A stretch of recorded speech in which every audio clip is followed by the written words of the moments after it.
So today we are going to start with a chapter named The Portrait of a Lady, written by Khushwant Singh. So portrait का मतलब होता है a photograph, a frame of the, so एक lady का frame, ये title है.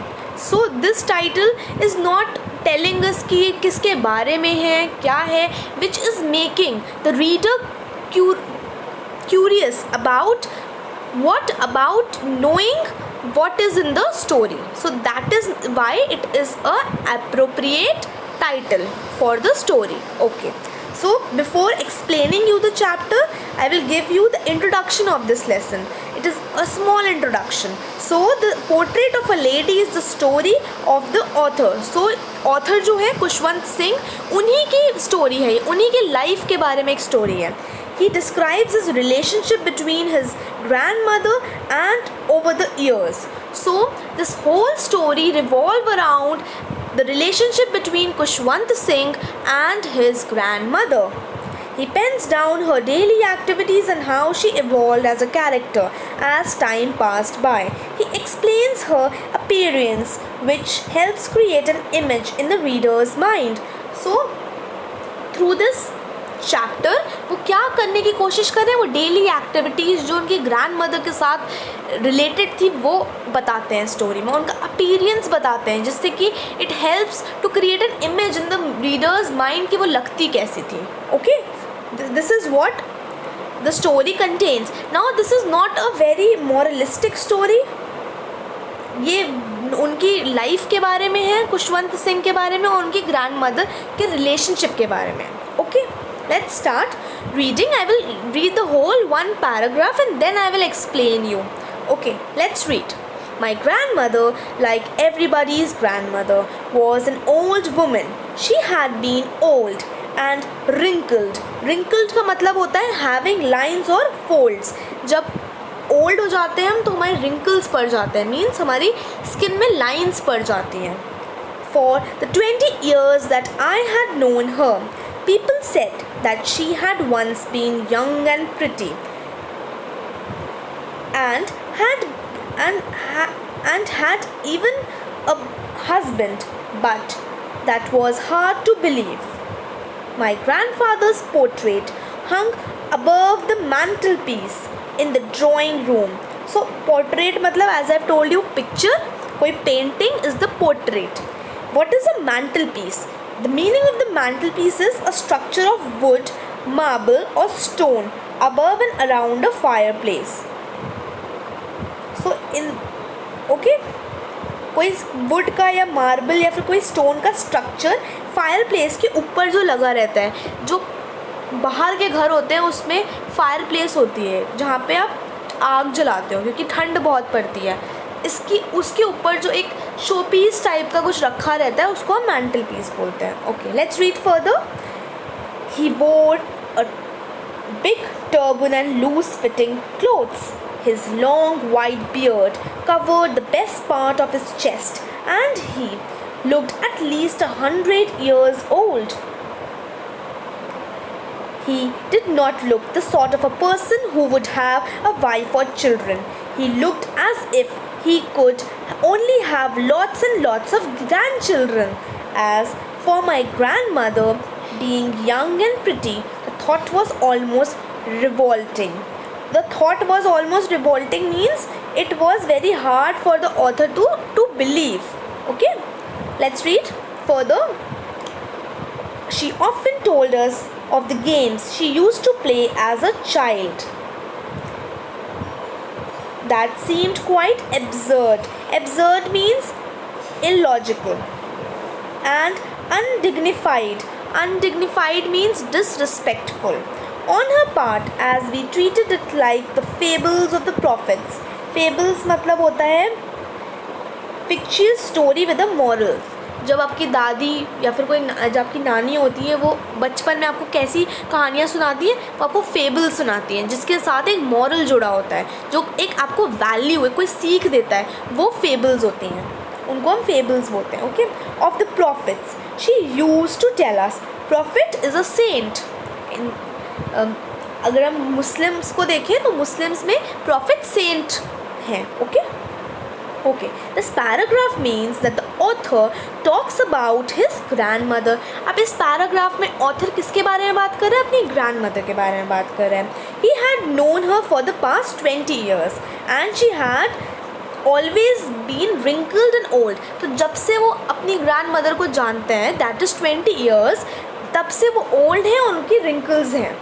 He was told that she was once young and pretty and had a husband.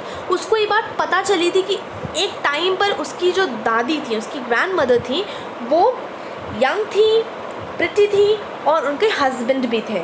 His grandfather's portrait hung on a wall, in which he wore loose-fitted clothes and turban. Turban पगड़ी को बोलते हैं. And had a long white-colored beard that reached his chest. So अब his grandfather was not alive and उनकी जो बड़ी सी portrait थी वो लगी हुई थी दीवार पर और वो बड़े से लूज कपड़े पहने थे, टर्बन पहने थे, उनकी वाइट बियर्ड थी जो उनकी चेस्ट तक आती थी. He also appeared very old and the author thought that he was someone who could have many grandchildren but not a wife or children. So author को ऐसा लगता है उनको देख के कि ये ऐसे लग रहे, बहुत ओल्ड लगते हैं एक तो उस पिक्चर में, और वो ऐसे उनको फील होता है ऑथर को कि ये इनके ग्रैंड चिल्ड्रन बहुत सारे हो सकते हैं बट 5 और चिल्ड्रन नहीं हो सकता. उनको उनके अपीयरेंस से उसको ऐसा लगता था. The author could never imagine that once his grandmother was young and pretty. So author को ये भी इमेजिन नहीं कर पा रहा था कि उसकी जो ग्रैंड मदर है वो एक टाइम पे बहुत यंग और बहुत प्रिटी थी, क्योंकि उसने हमेशा से उनको ओल्ड विद रिंकल्ड फेस देखा था. He could not connect to this idea. She used to tell him and his cousins about her childhood's memory, like the game she used to play as a child. They found those stories illogical and disrespectful because it was beyond their imagination to think that grandmother was once a child and played such games. So जब जो उनकी दादी थी, जो उनकी grand mother थी, वो बच्चों को बहुत सारी अपनी कहानियाँ बताती थी, अपने और अपने कज़न्स के बारे में कि वो कैसे कौन कौन से टाइप के गेम्स खेलती थी और कितना ज़्यादा. और वो जो स्टोरी सुनाती थी वो खुशवंत सिंह को इलॉजिकल और डिसरिस्पेक्टफुल लगती थी बिकॉज वो उस इमेजिनेशन तक पहुँच ही नहीं पाता था कि उसकी दादी कभी छोटी भी थी, वो कभी खेल भी सकती थी ऐसे. So this he feels that this is little absurd. Okay, they thought that her life stories were like other moral stories which she use to tell them. तो उन्हें लगता था कि जो उनकी लाइफ की स्टोरी है वो भी फेबल्स की तरह हैं, कुछ मॉरल दे रही हैं बट वो कभी सच नहीं हो सकती हैं. ओके, लाइक सिंड्रेला है, any poem and anyone, all are fables which is giving some moral. तो उनको ऐसा लगता था खुशवंत सिंह और उनके सारे बच्चों को कि जो उनकी ग्रैंड मदर की जितनी भी स्टोरीज़ हैं लाइफ की वो सब फेबल्स हैं. Okay, let's read further. She had always been short and fat, slightly bent. Her face was a crisscross of wrinkles running from everywhere to everywhere. Crisscross means pattern of intersecting straight lines. जब straight lines एक दूसरे को intersect करती हैं, काटती हैं, उसको crisscross बोलते हैं. No, we were certain that she had always been as we had known her, old, so terribly old that she could not have grown older and had stayed at the same age for 20 years. She could never have been pretty, but she always beautiful. She hobbled about the house in spotless white with one hand resting of her waist to balance her stoop and the other telling the beads of her rosary. So hobbled मतलब होता है walked in a awkward way. Spotless white means she wore clean white colored dresses. Stoop का मतलब होता है bent one's body forward, अपनी body को झुकाना आगे, उसको बेंट करना stoop करना बोलते हैं. Rosary means a string of beads for keeping count of numbers of chants made of a religious prayers. In Hindu religion और इन मुस्लिम रिलीजन, दोनों ही रिलीजन्स में, और इन क्रिश्चियनिटी इवन, एक माला होती है जिसके अंदर बीड्स होती हैं, और उसको हम लोग रिलीजियस प्रेयर्स के करते टाइम, उसको चैंट करते समय उसको काउंट करते हैं. That is known as rosary. Okay, let's read further. Her silver locks were scattered untidily over her pale, puckered face. Scattered means disorganized, इधर उधर बिखरा हुआ, spread everywhere. Untidy means not neat, clean नहीं होता था. And puckered means a face contract into wrinkles. इतने ज़्यादा wrinkles पड़ जाना कि वो बिल्कुल contract हो जाना, सिकुड़ जाना, shrink कर जाना. Okay? And her lips constantly moving in inaudible prayers. Inaudible means which you cannot able to hear. तो जो चीज़ हम नहीं सुन सकते, that is inaudible. She was beautiful. She was like the winter landscape in the mountains.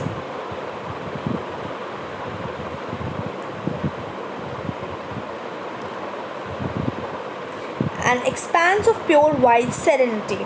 Serenity means a state of being peaceful and calm. ऐसी state जहाँ पे हम बिल्कुल पीसफुल हैं, शांत हैं, बहुत काम है. Okay. Breathing peace and contentment. Contentment का मतलब होता है state of happiness and satisfaction. So what this paragraph means, अब वो आगे भी अपने ग्रैंड मदर को के अपीयरेंस के बारे में डिस्क्राइब कर रहे हैं Khushwant Singh, the author. So he said that his grandmother was short, fat, slightly bent in posture and her face had lot of wrinkles. तो वो कहते हैं कि बहुत short in height है, fat है और slightly bent है. जब बुढ़े हो जाते हैं धीरे धीरे हमारी कमर झुकने लगती है, तो वैसे ही थोड़ा सा बेंट है और उनके बहुत सारे wrinkles है फेस में. She seemed so old and she had been the same for the past 20 years. He said that वो old है और पास्ट 20 ईयर्स से ऐसी ही है. According to the author she was beautiful but not pretty. वो pretty नहीं थी क्योंकि उसने हमेशा उनको ओल्ड देखा with wrinkled face, but she is beautiful. She walked around the house in an awkward way, wearing spotless white clothes with beads of rosary hanging from one hand and the other hand rested on her back for support. So वो खुशवंत सिंह ये describe कर रहे हैं कि उनकी जो grand mother थी वो रहती कैसे थी घर में. सो वो कैसे रहती थी, ऑकवर्ड वॉक थी उनकी, बहुत ही ऑकवर्डली चलती थी बिकॉज ऑफ ओल्ड एज.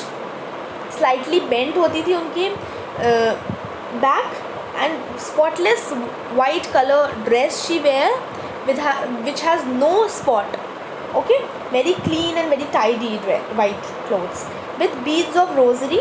जैसे आई हैव टोल्ड यू कि जो रोजरी रिलीजियस स्ट्रिंग्स होती हैं जिसमें बीड्स होती हैं, प्रेयर करते टाइम उसको हम काउंट करते हैं, वो उनके एक हाथ में होती थी और दूसरा हाथ वो अपने जो बैक होता था उसको सपोर्ट करती थी for walking. Okay, this is how she use to walk in the home. She had silver coloured hair which were not neatly combed and was disorganise. तो उनके जो बाल हैं वो नीटली कोम नहीं होते थे और वो डिसऑर्गेनाइज्ड होते थे, हर जगह स्कैटर होते थे. She was constantly chanting prayers. Chanting मतलब बार बार बोलने को हम चैंट करना बोलते हैं. She compares her to the winter landscape in the mountains which has a peaceful and calm feel. तो जो Khushwant Singh the author compares his grandmother with the winter landscape in the mountains जो बहुत peaceful होते हैं और बहुत calm होते हैं. She was like live example of a pure white peace emetic entity. So according to the author his grandmother was a pure example of peace, pure and white. Okay, so I'm ending this video here. I want you to go through the explanation what we have all did in this video. Learn the word meanings and difficult words. If you have any doubt you can ask. I will be giving you the worksheet on it. Just practice it. Thank you.